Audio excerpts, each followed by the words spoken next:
All right, good morning. We are going to get started. I want to welcome everyone to our virtual orientation day number 2. So my name is Austin Duckett. I'm the Assistant Dean of Students, and I lead the Office of Student Engagement. It's been amazing talking to a lot of you online in this virtual way, and so we're going to continue to support you today and throughout the weekend up until your first day of class and throughout the semester. So please feel free to always call on us if you need anything at all as we are kicking off this fall semester. So there are 2 very important events today. Today is our virtual academic convocation, which is really going to kick off your academic experience here at the university. It's the bookend to commencement, And then our advising day with your academic home on campus is going to start at 11:30 today. You have been emailed the links directly from the Office of Student Engagement again this morning, in addition to what you received the past couple of days. So make sure that you are clicking on those links to access those calls and get connected to your freshman advising day session with your academic home on campus as soon as possible. And so next we have just the general form of support. We have an orientation hotline that we have talked about yesterday. And so if you have a question or need to talk to someone, we have the orientation hotline that will be available starting at 3 o'clock today, then Saturday from 1 to 5, and Sunday from 1 to 5. So you can either call or we have an open Zoom room for you to participate that way with a one-on-one session. So without further ado, I want to kick off our virtual academic program. In a little while, I'm going to share in the chat function a copy of today's program so you can follow along with our speakers and know who's going to be talking when. But I want to introduce someone very special to the university, our university president, Dr. Julie E. Wollman. President Wollman, please take it away. Thank you, Dean Duckett. And to our new students, welcome to Widener. I am very happy to see you, even though I'll be even happier when I meet you in person. It's not an overstatement to say that you are starting college at a time like no other. A time when the disruption of major life events that we value, starting college, weddings, family reunions, the disruption of those events leaves us all feeling like we've been cheated out of things that we've worked so hard for, things that mean so much to us, things we feel like we deserve, right? A time like no other, a time when it may feel like you've been abandoned by the basic fairness you expect from the universe. But this is also a time like no other to continue to be the determined, idealistic person you were 6 months ago, to rise above the disillusionment and shape the world you want for yourselves, your families, and your communities. To recognize that what we each deserve and can learn the most from is a chance to make a difference. Our goal at Widener has always been to help you figure out how to make a difference. Now, that goal has even more relevance. I urge you to think about what kind of world you want to live in and how you can help to shape that world here at Widener and well beyond. Let me be honest. Like you, I feel loss and sadness about all that I can't do right now and about the people that I can't see because of the impact of COVID-19. But I also know that we've all been given a rare opportunity, a clarion call to think about what matters most, an opportunity to learn from disappointment and turn it into responsibility, insight, and action. The year I graduated from college, almost 40 years ago, a popular song came out by a group called the Talking Heads called Once in a Lifetime. Maybe your parents or grandparents know the song. The lyrics included these words, and you may ask yourself, well, how did I get here? It's a song I think about now, and I wish I knew how we got to this surreal place of a worsening pandemic. But I know that our focus really needs to be, where do I want to go from here? Here are some things I hope you'll think about as you reflect on where you want to go from here. I hope you'll work to be thankful for what you do have. I admit sometimes I have to remind myself of this, but it's easy to be thankful when you think about the fact that only 33% of people in the United States have a college degree and benefit from the huge economic boost over the course of a lifetime from that degree. It's easy to be thankful when you think about the fact that the logistics of COVID, how to prepare to go out and how to get somewhere safely, are simple compared to the logistics some people have always dealt with to simply get to work or feed their families. I hope you'll think about the challenges of others' lives in what we might call normal times. I hope you'll think about the fact that you can choose bitterness and anger or kindness and care. You can choose. Be compassionate and let your behavior reflect that. Let your friends reflect that. And if they don't, well, in the words of Ariana Grande, thank you next. I hope you will find joy and share it, safely, of course. Be the person who can find that crack that lets the light in and show it to everyone. I hope you will dream big. Don't let this pandemic diminish your dreams. Let it fuel them. I hope you will use your talents to make the world better. I hope you will avoid the false choices of polarization. Learn from listening for the nuance and the challenge. Embrace uncertainty and grow from it. Remember, we're all members of the same global community. Find the common ground. You may ask yourself, well, how did I get here? And it does seem pretty surreal right now. But from here, you can change the playlist to something like, you must not know about me. Seize the opportunity to construct a story of this time in your life that you will be proud to tell someday. This pandemic will not last forever, but don't wait. You have the power right now to be the person you want to be, the person you want others to meet, the professional you dream of being. At Widener, we are here precisely to help you get there, and I can't wait to see where your dreams and commitments and compassion take you this year and 4 years from now when you graduate from Widener University. We need you in our world, making a difference now more than ever. Let's get this started. And now it's my pleasure to introduce Provost Workman. Thank you, President Wollman. It's a pleasure to join you in welcoming all of our new students to Widener. Convocation is a special place in the life of your university. It is part of the tradition stretching back hundreds of years to mark the formal induction of new students into its intellectual community. This ceremony is therefore the beginning of a bond between you and thousands of other Widener students, alumni, faculty, and staff. It's a bond that will last for the rest of your life.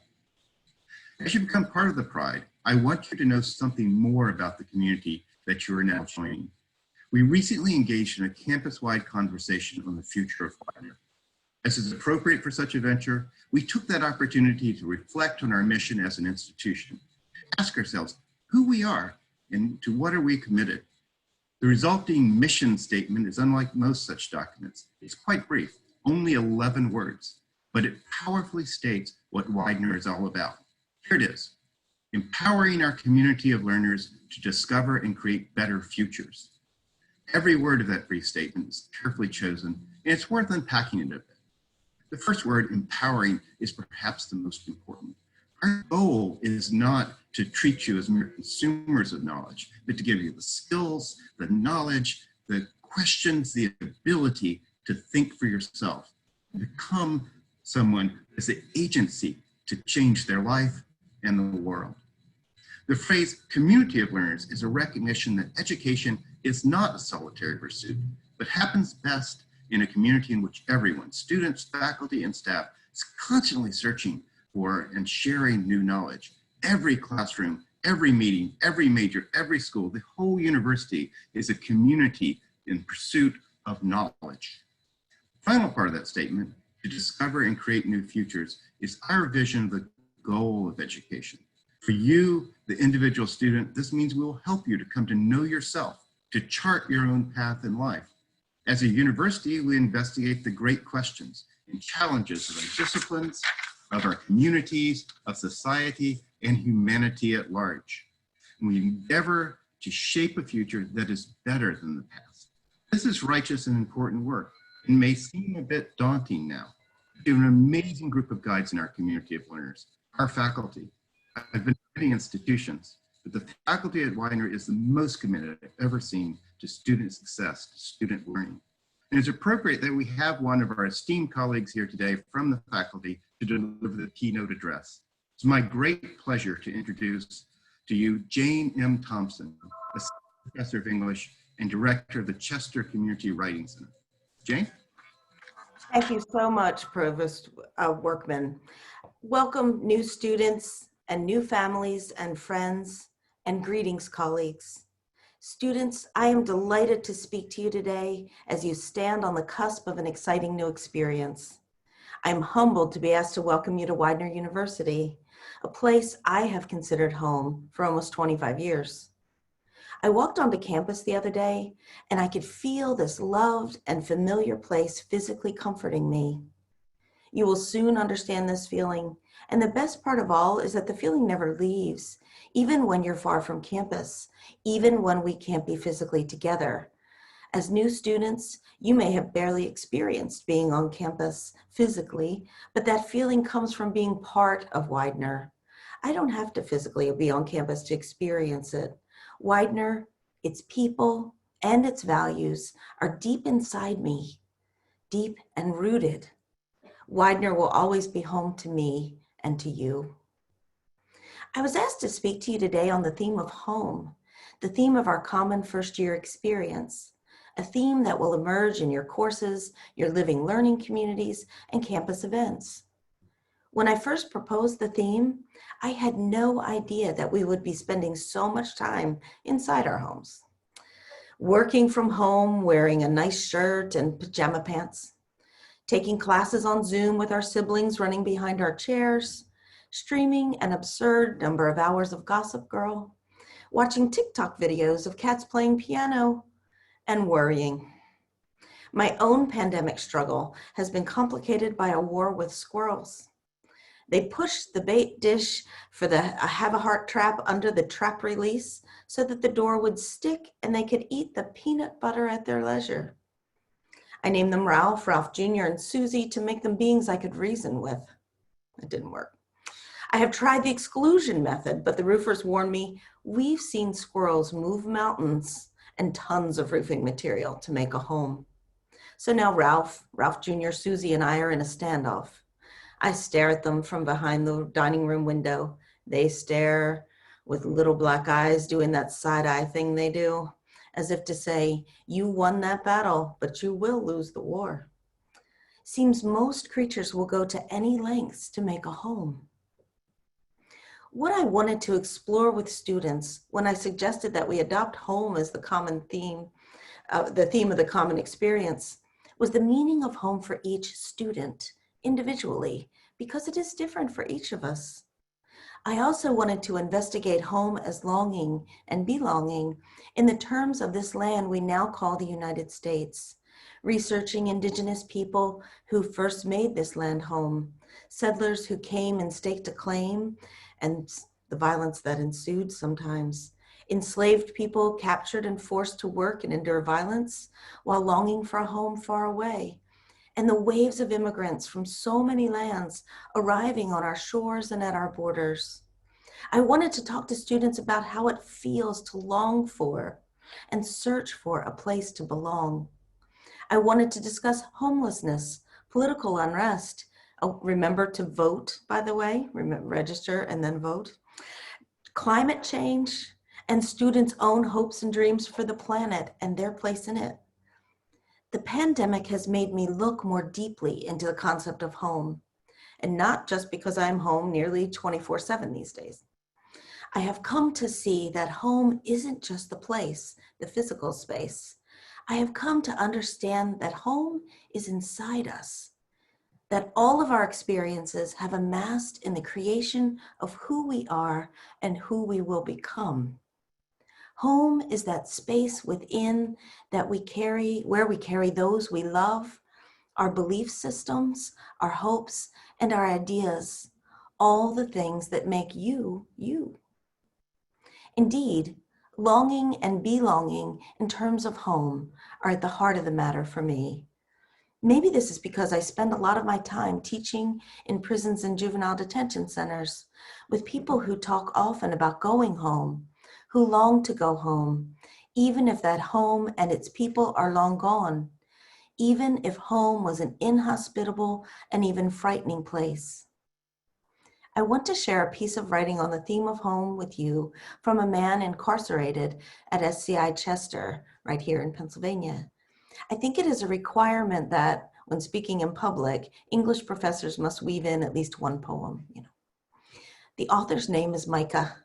He is a man in his 60s who grew up in abject poverty and has haunting memories of home, but he returns there again and again in his beautiful poems.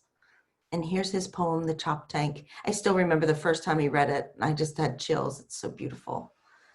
The Chop Tank.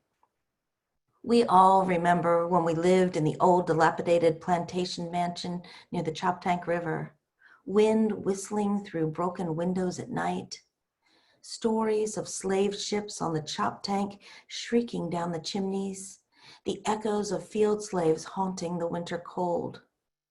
We all remember the Choptank, the herring and carp we caught for dinner, playing the dangerous game of finding the drop-off, the stolen breath of Gregory Wise, young, daring, full of life, lost in the Choptank undercurrent.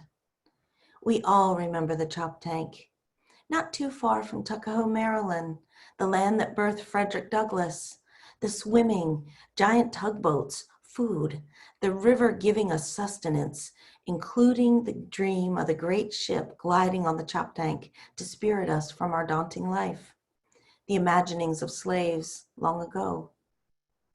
We all remember the Choptank, its almighty given power to create life, fish, cattails, tadpoles, and its enormous power to take life, fish, cattails, tadpoles, young Gregory Wise. At our family reunion, we all remember and agree. The Choptank is lost to the decades, but not to the pain in the heart. Micah's poem is about a river 70 miles long that winds through his memory as a giver and taker of life, a giver and taker of hope, a giver and taker of pain. Micah spoke in class often about his painful childhood, not as an excuse for his incarceration, but as a means of diving into the shipwreck of pain in order to understand himself better. In doing so, he also found submerged joy, things he might have forgotten otherwise. He investigated the happy home, the sad home, terrifying home, imagined home, a little bit of all of these. Home is a complicated concept, but for the men, women, and teens I have met inside prisons, one thing is clear even in that complexity. Home means longing. To return home, find a home where one truly feels a sense of belonging, or to transform our nation into a better and stronger place that many can call home. While the idea of the first-year common theme of home was suggested by my time spent teaching in prisons, it has its beginnings in my own undergraduate days when I first encountered a poem by Robert Frost called The Death of the Hired Man. The poem tells the story of Mary and Warren, who were visited by Silas, the hired man who used to work on their farm. Silas left the farm to seek higher wages, leaving Warren during his busiest time. Now Silas has come back to the farm with ideas on clearing the upper field, but it is clear that he will do no clearing. He is dying. He has come home to die. Warren points out that Silas's rich brother lives but 13 miles away. Why didn't Silas ask his brother for shelter? Frost's poem investigates labor, agriculture, commerce, industrialization, broken contracts and economics, as well as justice, obligation, relationships, responsibility, family, mercy, compassion, worthiness, and home. Listen to this part of the conversation between Mary and Warren. Warren, she said, Silas has come home to die. You needn't be afraid he'll leave you this time. Home, he mocked gently. Yes, what else but home? It all depends on what you mean by home. Of course, he's nothing to us anymore than was that hound that came a stranger to us out of the woods, worn out upon the trail. Home is the place where, when you have to go there, they have to take you in. And Mary answers, I should have called it something you somehow haven't to deserve. What I love about this poem is its push and pull between justice and mercy. What does a human being deserve? Why do we default to a question of deserving? What would happen if the default became Mary's sense of mercy? What sort of home, what sort of nation would we need to create to make this change? Is this a change we desire? I have handed you a series of questions without providing you with the answers. What education is about honing that ability to sit with multiple ideas that may conflict and even seem to negate one another. The goal of higher education is to teach you to hold the possibilities of these multiple ideas and to sift them like panning for gold. To decide, what do I think about this issue in the face of the evidence? What is that deep part inside of me that makes me saying? That home shapes a mind that can simultaneously hold competing ideas without shying away from the complex, that insists on going beyond the obvious or easiest answer. This mind will not be satisfied with easy. This mind will not just hold one idea at the expense of all the others. This mind is not afraid. It is in touch with the place where you are strong enough to crave a deeper understanding, have empathy, and give mercy. In Frost's poem, Warren comes to understand that home is not something that has to be deserved. Home is not about obligation. It is about connection. It is about the people who support and shape you in this life, including yourself. Look around you as you spend the next few days with these people and in your classes soon. They will be central to your exploration of yourself and the world. 4 years, 10 years, 20 years, 30 years from now, you will think of these people and your educational experience and get that same feeling I had when walking onto campus the other day. Widener, its people, and its values will be inside you, deep and rooted. Here you will learn how to hold complex ideas and sift them for your gold. Here you will find a place that challenges you to develop that deep place of strength in yourself and aid others in their journey. Here you will find a home. So today I say to you, welcome home. And I will turn this over to Dean of Students. And boy, I feel kind of overcome. Thank you. It's so lovely to meet you all, even virtually. So Dr. John Downey, Dean of Students, take it away. Thank you, Professor Thompson, for your words of wisdom. You've really given us much to think about. My name is John Downey, as was mentioned, and I have the honor and privilege of serving as your Dean of Students. and I want to add my welcome to each and every one of you. You've heard from several speakers today and throughout orientation, and I hope that you'll see that one common thread, one common takeaway is that joining a special community that cares deeply for its students. Another takeaway I hope you've heard loud and clear is that this is your time. This is your moment.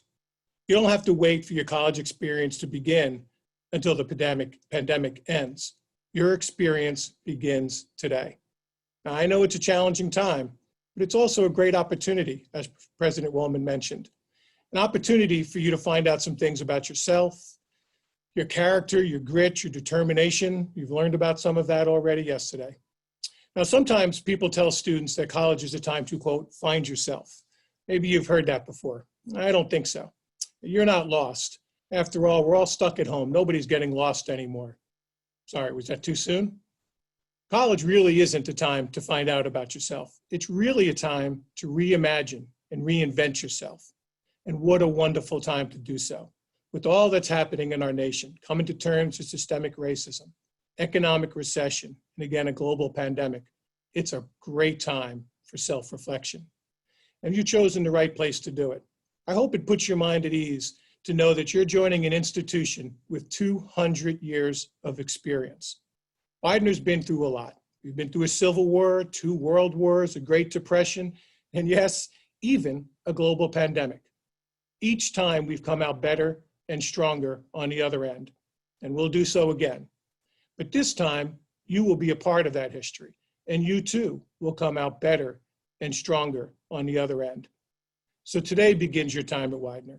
Join one of our many clubs and organizations. They will be up and running. Choose to participate in some of our virtual events. They may be virtual, but they're still a lot of fun. Join one of our wonderful fraternities and sororities. I don't think you'll regret it. And I want to make a suggestion that may seem a bit crazy, but please hear me out. I want you to begin making plans for where you want to study or travel abroad. We want you to come to Widener and experience the world. I've set a personal goal of helping this entering class, you guys, to have the greatest number of students travel or study abroad than at any time in our history. And I just mentioned that's a lot of history, but you can do it. Widener stands ready and able to help you to achieve things that you really didn't think possible. And if you study abroad, please do me a favor, at least send me a postcard. I mean, after all, like many other faculty and staff on this call, I live vicariously through my students. So help a guy out, won't you? At this time, it's my pleasure to introduce you to a very special person. Ariana McCrae is a senior allied health major from East Stroudsburg, Pennsylvania. She's also planning on pursuing a career as a physician assistant. In addition to being our student body SGA president, she's also a Bonner Scholar and a resident assistant. Ariana is going to introduce you to one of our many cherished traditions here at Widener. So Ariana, take it away.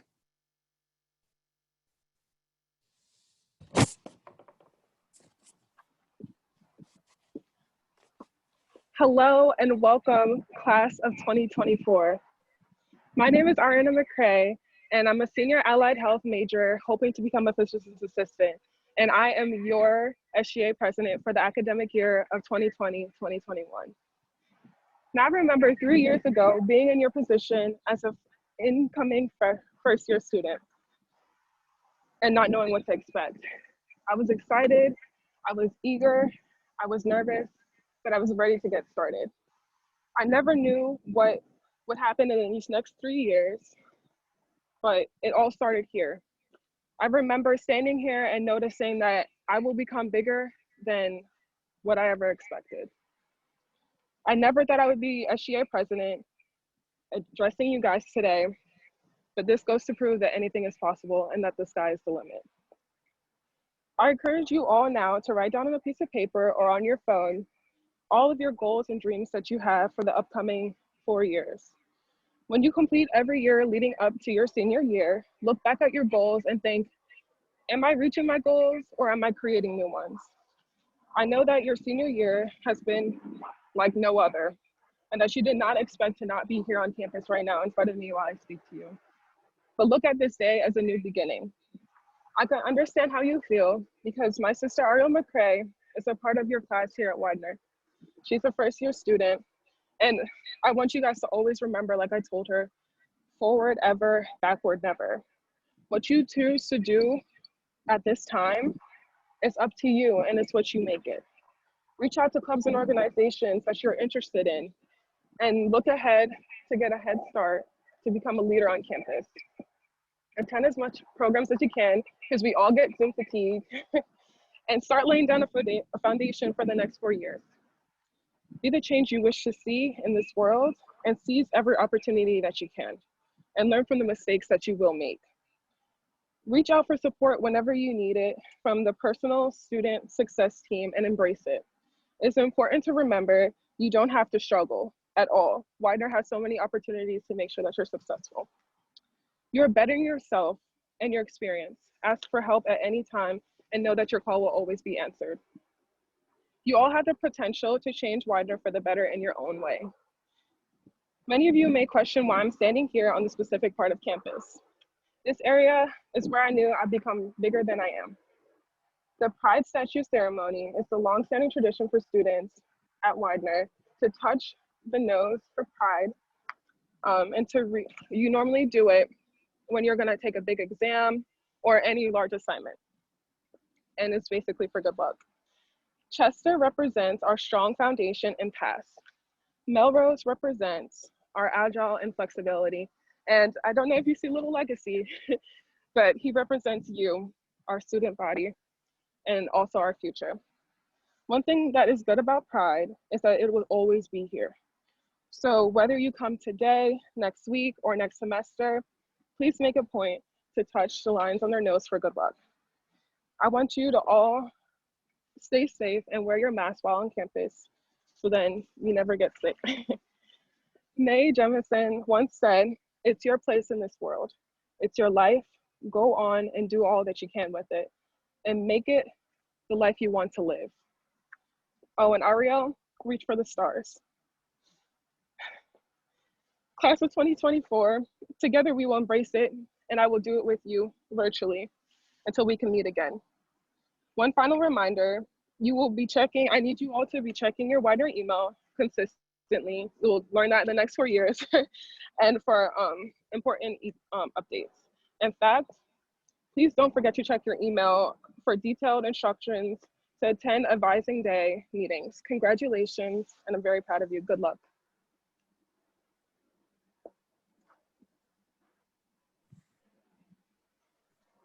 Hi everyone, I'm Hannah Specht, and I will be singing the Widener fight song. Hear the roar and root for the score, because the pride is coming. That's why I didn't look at you. Evermore defending the honor of the Widener gold and blue, and we will go fight, win, and conquer them all, because the champions we will be. Give a cheer and say, "Go Pride, we're on to victory." Cheer and shout, stand up for the pride, and sing their praises way on high. Clear and loud, the voices of victory will ring throughout the sky, and we will wave our flag, a sight to behold for all the loyal ones to see. Give a cheer and say, "Go Pride, we're on to victory." Through the years, the brave and the bold are in the hearts of all we see. Memories of the champions of old, the mighty men of PMC, and we will hold them high forever and ever. How we love those days of old. Give a cheer and say, "Go Pride, the Widener blue and gold."